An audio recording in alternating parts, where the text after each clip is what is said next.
Olá, vamos iniciar o programa Conexão Saúde da Universidade de Santo Amaro. O tema de hoje será cefaleia. Para esse tema, convido o médico Carlos Alberto da Silva de Jesus. O Dr. Carlos é médico formado pela Unifesp, com mestrado em Neurologia e Neurociências pela Unifesp, membro da Sociedade Brasileira de Cefaleia. Dr. Carlos, muito obrigado pela presença no programa Conexão Saúde. Gostaria de agradecer, Maurício, pelo convite, né? Para mim é uma honra estar aqui. Dor de cabeça, cefaleia, enxaqueca. Eu gostaria que você explicasse para a gente. Quais são as diferenças? Dor de cabeça e cefaleia são sinônimos, né? É lógico que para a população o termo dor de cabeça é uma coisa mais simples, né?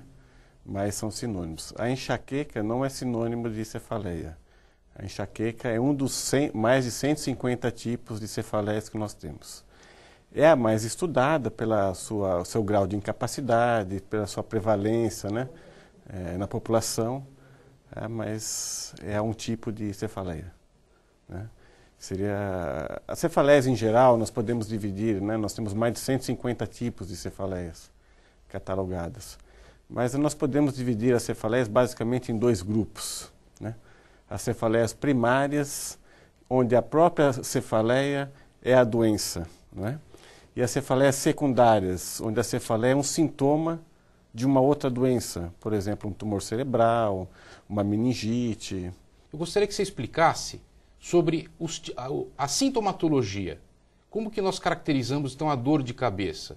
Porque um paciente pode ter uma dor frontal, pode ter uma dor diferente. Então eu gostaria de saber como que você caracteriza primeiro uma enxaqueca. Como que é o tipo de dor de cabeça num paciente que tem enxaqueca? Então a enxaqueca, na verdade, é importante nós inicialmente definirmos o que é enxaqueca, né? Enxaqueca é uma doença do cérebro, tá? Isso é uma coisa importante, parece meio óbvio, mas na população não é tanto, né? Muitas vezes se atribui o sintoma cefaleia a uma causa, como por exemplo, causa do fígado, um problema de sinusite, um problema refrativo, né? Só que a sequência recorrente de cefaleia, na verdade, associada a outros sintomas, né? Aí vão caracterizar as enxaquecas, né? Então a enxaqueca não é apenas a dor de cabeça, né? Ela tem uma constelação grande de sintomas, tá?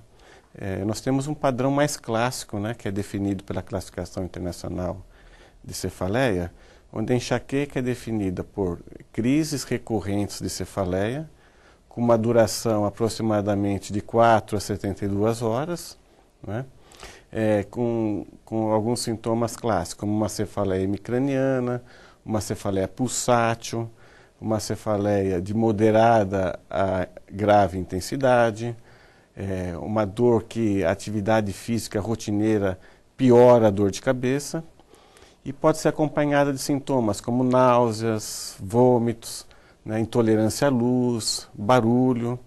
Esse é o padrão clássico da enxaqueca, né? Isso pode durar de 4 horas a 72 horas. Em média, né? Você pode ter crises mais curtas, crises mais longas, né? Então, nós temos, dentro daquela sua pergunta, nós temos que ter o padrão clássico de uma cefaleia primária, né? A partir do momento que isso foge do seu padrão clássico, você poder desconfiar que nós estamos diante de uma outra patologia. Então, por exemplo, na enxaqueca, basicamente, nós temos um exame neurológico normal, né? O exame neurológico não tem nenhuma alteração. Não tem nenhuma alteração. Então, se você se defronta com um caso onde você tem uma alteração de exame neurológico, uma cefaleia súbita, uma cefaleia que foge ao padrão clássico da enxaqueca, aí você tem que começar a pensar em outros tipos de cefaleias. Cefaleias, como já foi dito, as cefaleias secundárias, né? Lembrar que a enxaqueca, ela pode ter, na verdade, quando a gente fala enxaqueca, a gente associa só a dor de cabeça. Mas uma crise de enxaqueca, ela pode ter até 5 fases, né? Nós temos desde os sintomas premonitórios, que podem ocorrer até um dia antes. São avisos? Avisos, Só que eles não são muito bem definidos, e às vezes o paciente não reconhece. Você poderia dar um exemplo para... Então, você pode ter, por exemplo, irritabilidade, você pode ter uma diminuição da concentração, bocejo, tá? E isso ocorre até um dia antes, né? Às vezes já é um anúncio da crise. Aí você passa para outra fase que em 20% dos pacientes que têm enxaqueca apresentam, que seria a aura, né? O que é áurea? A aura são sintomas neurológicos focais, tá? Que ocorrem antes ou até mesmo durante a crise da enxaqueca, tá? Elas duram normalmente de 5 a 60 minutos, tá? E a mais frequente são sintomas visuais, tá? Isso é caracterizado como aura. Aura, né? Você tem vários tipos. A visual, que é a mais frequente, né? Então você pode ter pontos luminosos, você pode ter falhas no campo visual que progridem dentro desse campo visual. Isso durante a dor de cabeça? Normalmente começa antes. Um pouco antes? Um pouco antes. E ela permanece durante ou não? Normalmente não. Normalmente ela se encerra antes do início da crise, mas ela pode avançar. Além da aura visual, você pode ter a aura sensitiva, né, onde você tem um adormecimento de um lado do corpo, né? Você pode ter a aura motora, uma verdadeira fraqueza, né? E você pode ter até a aura com distúrbio de linguagem, né? Até muitos pacientes associam isso a que está tendo um AVC, né? Além dessa segunda fase da aura, você tem a terceira fase, que é a fase da dor de cabeça propriamente dita, com aquelas características que eu falei.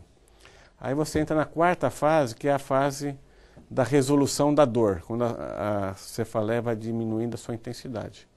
E ainda a última fase, que é a fase pós-crise, que a pessoa pode ficar um dia, dois, como se tivesse tomado uma surra, né? Dor pelo corpo, diminuição da concentração. Tá? Então você vê que a enxaqueca não é só dor de cabeça, né? Nós temos uma série de sintomas. Sintomas associados. Então, assim, é importante a gente conhecer bem os vários tipos de cefaleia primária, suas características básicas, para quando você está diante de um paciente que foge desse padrão básico, você desconfiar de uma outra causa mais grave. Eu gostaria agora que você comentasse sobre o tratamento da enxaqueca, especificamente em termos gerais, e as orientações de profilaxia.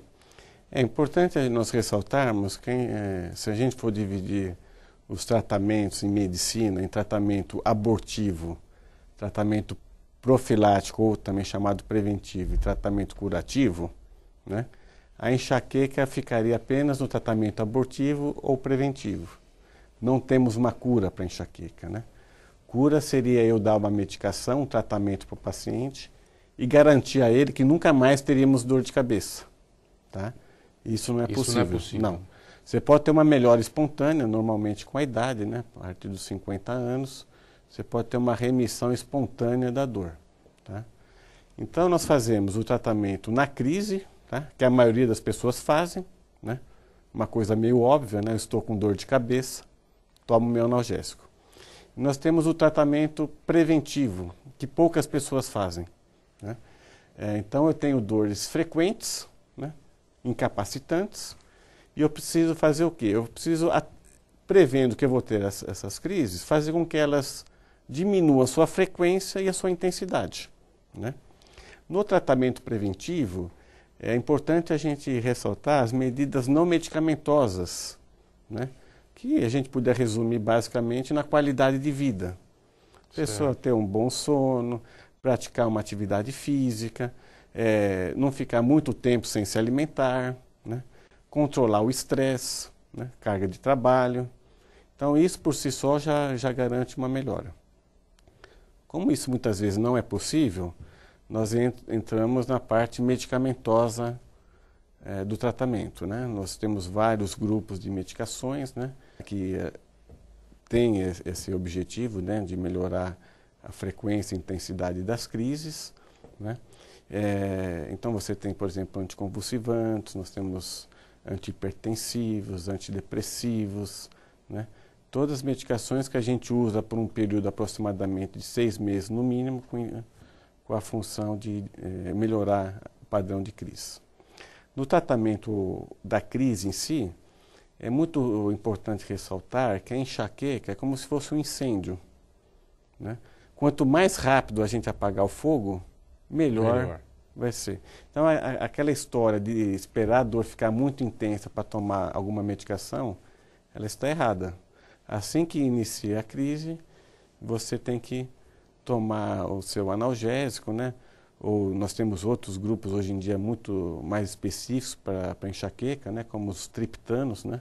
Que são as medicações mais específicas para enxaqueca, com esse intuito de não ter uma crise muito duradoura. Muito bem, muito obrigado, Carlos, pela sua presença aqui no programa Conexão Saúde. Quem quiser enviar um e-mail para o Dr. Carlos, por favor utilize cjesus@superig.com.br. E também, quem quiser se comunicar com o nosso programa, utilize o e-mail mauricioachu@uromedical.com.br. E assim nós encerramos este programa. Até o próximo Conexão Saúde.